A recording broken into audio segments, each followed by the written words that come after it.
Israel Iran பரபரப்பு தொடர்ந்து கொண்டே இருக்கின்றது. இஸ்ரேலின் எண்ணம் தான் என்ன? ஈரானுக்கு எதிராக இந்த தாக்குதலை இஸ்ரேல் தொடங்கியது என்கின்ற பல கேள்விகள் இருக்கின்றது. அதற்கான பதிலை இஸ்ரேலிய பிரதமர் தெரிவித்திருக்கின்றார்.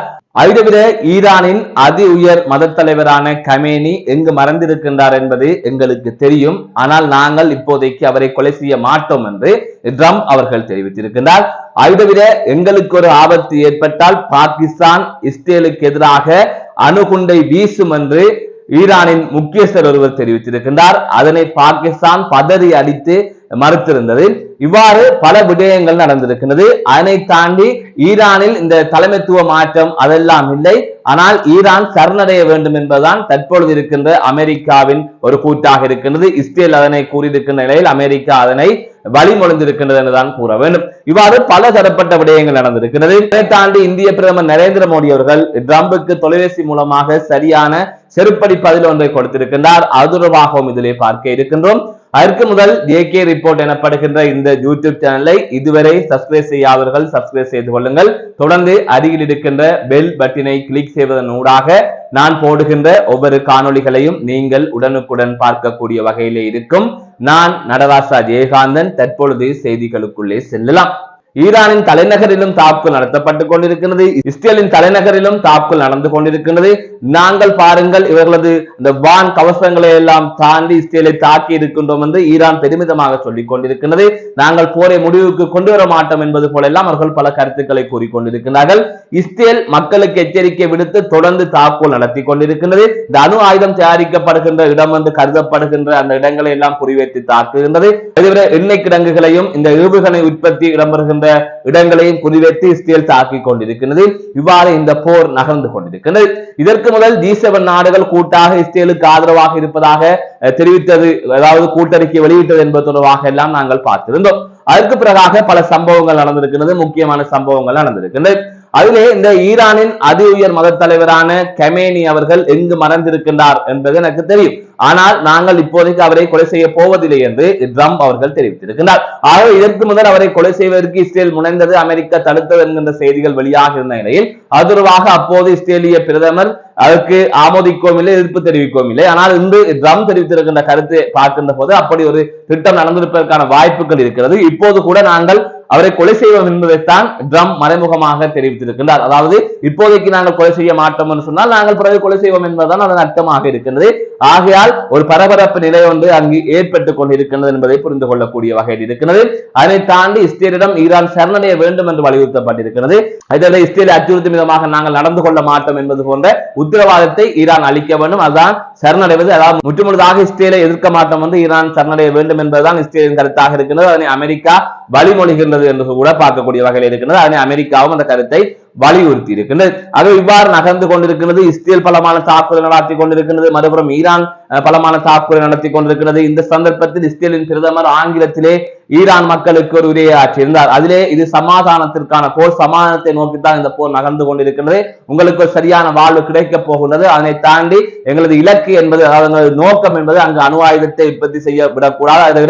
அதை தவிர பலஸ்டிக் ஏவுகணைகள் உருவாக்கப்படுவதற்கு எதிராகத்தான் இந்த தாக்குதல் நடத்தப்படுவதாக இஸ்ரேலிய பிரதமர் ஈரான் மக்களுக்கு உரையாற்றுகின்ற போது தெரிவித்திருந்தார். அதை தவிர பல்வேறுபட்ட விடயங்கள் அங்கு அடுத்தடுத்து நடந்து கொண்டிருக்கின்றது என்பதை நாங்கள் அவதானிக்கக்கூடிய வகையிலே இருக்கின்றது. மறுபுறம் இஸ்ரேல் ஒரு அணுசக்தி நாடாக இருக்கிறது. அப்படி இருக்கின்ற போது ஈரானிடம் அணு ஆயுதம் இல்லை. ஆனால் ஈரானின் பாதுகாப்பு கவுன்சிலில் இருக்கின்ற உறுப்பினர் ஒருவர் கூறியிருக்கின்றார், எங்களுக்கு ஆபத்து வருகின்ற போது பாகிஸ்தான் தாக்குதல் நடத்தும், அதாவது அணு ஆயுதத்தை கொண்டு இஸ்ரேல் மீது தாக்குதல் நடத்தும் என்று அவர் குறிப்பிட்டிருந்தார். அதற்கு வெளியுறவுத்துறை அமைச்சர் மறுப்பு தெரிவித்திருக்கிறார். நாங்கள் எங்களது பாதுகாப்பிற்காகத்தான் அணு ஆயுதத்தை வைத்திருக்கிறோமே தவிர யாரையும் தாக்குவதற்காக நாங்கள் அணு ஆயுதத்தை வைத்திருக்கவில்லை. இந்த அவரது கருத்து என்பதை நாங்கள் முழுமையாக நிராகரிக்கின்றோம். இஸ்ரேல் மீது தாக்குதல் நடத்துவதற்கான எந்தவித திட்டமும் பாகிஸ்தானிடம் இல்லை என்று அவர் குறிப்பிட்டிருக்கிறார்.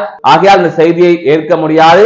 பாகிஸ்தானிடம் அணு ஆயுதம் இருப்பது எல்லா நாட்டவர்களுக்கும் தற்பொழுது பிரச்சனையாகத்தான் இருக்கின்றது. ஆகவே கடந்த காலங்களில் நாங்கள் அணு ஆயுதத்தால் தான் நாங்கள் பாதுகாக்கப்பட்டோம். அல்லாஹ் புண்ணியத்தில் நாங்கள் ஒரு அணு ஆயுத நாடாக இருக்கின்றோம். ஆகையால் இதனை வேறு நாடுகளுக்கு பயன்படுத்துவதோ அல்லது வேறு வடிவில் இஸ்ரேலை தாக்குவதற்கான திட்டம் பாகிஸ்தானிடம் இல்லை என்று பரபரப்பாக ஒரு பேட்டியை அவர் கொடுத்திருந்தார். அதற்கு முதல் பாகிஸ்தானின் பாதுகாப்பு அமைச்சர் தெரிவித்திருந்தார், நாங்கள் ஈரானுக்கு சகல விதத்திலும் ஆதரவாக இருப்போம் என்கின்ற அடிப்படையில் அவர் ஒரு கருத்தை தெரிவித்திருந்தார். காரணம், சமீபத்தில் இந்தியாவுக்கும் பாகிஸ்தானுக்கும் இடையிலே ஒரு முருகல் நிலை ஏற்பட்டது. அதாவது பாகிஸ்தான் அரசு ஆதரவு பெற்ற தீவிரவாதிகள் காஷ்மீர் பகுதியிலே தாக்குதல் நடத்தியிருந்தார்கள். தொடர்ந்து இந்தியா பதில் தாக்குதல்களை மேற்கொண்டது. அந்த சந்தர்ப்பத்தில் ஈரான் இந்தியாவுக்கு ஆதரவாக இருந்தது. அதுக்கு நன்றி கடனாக அவர்கள் இவ்வாறு ஒரு கருத்தை தெரிவித்திருக்கிறார்கள் என்பதுதான் பார்க்கக்கூடிய வகையில் இருக்கிறது. ஆனால் பாகிஸ்தான் தற்பொழுது எந்த போருக்கும் தலையிடாது பாகிஸ்தானை காப்பாற்றிக் கொள்ள முடியாத நிலையில் தான் தற்பொழுது இருக்கிறது. இவ்வாறான சூழ்நிலையை தான் இப்படியான கருத்துக்கள் எல்லாம் பரவிக்கொண்டிருக்கின்றன. இவற்றையெல்லாம் தாண்டி நரேந்திர மோடி அவர்கள் தற்பொழுது இந்தியாவிலிருந்து வெளிநாட்டு பயணத்தை மேற்கொண்டிருக்கிறார். அதன் அடிப்படையில் G7 மாநாட்டில் கலந்து கொள்வதற்காக கனடாவுக்கு சென்றிருந்தார். கனடாவில் இருந்து அமெரிக்க ஜனாதிபதியான ட்ரம்ப் அவர்களுடன் தொலைபேசியில் அவர் பேசியதாக கூறப்படுகிறது. அந்த சந்தர்ப்பத்தில் இந்தியா பாகிஸ்தான் இடையிலான அந்த போர் நிறுத்தம் என்பது அமெரிக்கா சொல்லி நடந்ததல்ல, இந்திய இறையாண்மைக்குள் எந்த ஒரு மூன்றாவது நாடும் தலையிட முடியாது என்பதை ட்ரம்பிடம் அவர் தெரிவித்திருக்கிறார். அதாவது ட்ரம்ப் அவர்கள் பலமுறை நான் தான் இந்தியா பாகிஸ்தான் பிரச்சனையை முடிவுக்கு கொண்டு வந்தேன், நான் தான் பேச்சுவார்த்தைக்கு செல்லுமாறு கூறினேன், நான் தான் பொருளாதார ரீதியாக சில தடைகள் விதிப்பேன் என்று அச்சுறுத்தி அவர்களுக்கு இடையிலே சமாதானத்தை ஏற்படுத்தினேன் என்று அவர் கூறி வந்த நிலையில் இதற்கு பதிலடியை கொடுத்திருக்கிறார் நரேந்திர மோடி அவர்கள். அதை விட நரேந்திர மோடி அமெரிக்காவுக்கு வருமாறு ட்ரம்ப் அவர்கள் அழைத்திருக்கிறார். ஆனால் இப்போதைக்கு வர முடியாது, நான் திட்டமிட்டு வந்த பயணம் என்பது வேறு, நான் இந்த நேரத்தில் அமெரிக்காவுக்கு வர முடியாது என்று அவர் மறுப்பு தெரிவித்திருக்கிறார். இவ்வாறு ஒரு பதிலடியை மோடி ட்ரம்புக்கு கொடுத்திருக்கிறார் என்பதும் இங்கு ஒரு முக்கிய விடயமாக பார்க்கப்படுகிறது. ஆகையால் இவ்வாறுதான் இந்த அரசியல் சூழ்நிலை சர்வதேச அரசியல் நகர்ந்து கொண்டிருக்கிறது. இந்தியாவும் இதனை கொஞ்சம் ஆனந்தமாக பார்த்துக் கொண்டிருக்கிறது. காரணம், பாகிஸ்தானுக்கு ஆதரவாக ஈரான் வந்தது, ஈரானின் ஏவுகணைகளை பாகிஸ்தான் இந்தியா மீது ஏவி இருந்தது. இந்த நிலையில் ஈரான் அடிபடுகின்றது. இஸ்ரேலுக்கும் ஈரானுக்கும் யுத்தம் நடந்து கொண்டிருக்கிற நிலையிலே ஈரானுக்கு தான் ஆதரவாக மோடி அவர்கள் இருக்கின்றார் என்பதுதான் உண்மை. அதுதான் சர்வதேச அரசியலை சரியாக கொண்டு போகின்ற வியூகமாகவும் இருக்கும் என்பதிலே மாற்று கருத்தில்லை. அதுதவிர ஈரானின் உச்ச தலைவரான அலி கமேனி அவர்கள் ஒரு தகவலை தனது சமூக வலைதளத்திலே வெளியிட்டிருக்கின்றார். போர் தொடங்குகின்றது என்று அவர் அந்த அறிவித்தலை வெளியிட்டிருக்கின்றார். அப்படியானால் நான் பதுங்கி இருக்கின்றேன் என்று ட்ரம்ப் அவர்கள் கூறுகின்றார். நான் வெளியிலே வந்துவிட்டேன், போர் தொடங்குகின்றது, இனி அடுத்தடுத்த அதிரடி தான் என்கின்ற அடிப்படையிலே அவர் குறிப்பிட்டிருக்கின்றார். அதுதவிர ஈரான் தற்பொழுது ஒரு பெருமிதத்தில் இருக்கின்றது. என்ன காரணம் என்று சொன்னால், இஸ்ரேலின் முசாட் அலுவலகம் மீதெல்லாம் தாக்குதல் நடத்தியிருந்தது. அந்த வான் தடுப்பு கவசத்தை மீறி உலகிலே பாதுகாப்பான நகரம் என்று கூறப்படுகின்ற இஸ்ரேலின் தலைநகரிலே தாக்குதல் நடத்தி இருக்கின்றோம். அவ்வாறு நாங்கள் ஒரு ஏவுகணை தயாரித்து தாக்குதல் நடத்தி இருக்கின்றோம். இதனால் இஸ்ரேல் அச்சத்தில் இருக்கின்றது, இஸ்ரேல் யோசித்துக் கொண்டிருக்கின்றது, சர்வதேசத்துக்கு நாங்கள் ஒரு புதிய வடிவில் புதிய ஆயுதத்தை பிரயோகித்திருக்கின்றோம், அமெரிக்காவின் கவசங்கள் கூட ஒழுங்காக வேலை செய்யவில்லை என்கின்ற அடிப்படையிலே ஈரான் சார்பாக அந்த தகவல்கள் தெரிவிக்கப்பட்டது. அதுதவிர அமெரிக்காவின் 30 போர் விமானங்கள் ஐரோப்பாவை நோக்கி நகர்ந்ததாக தெரிவிக்கப்பட்டிருக்கிறது.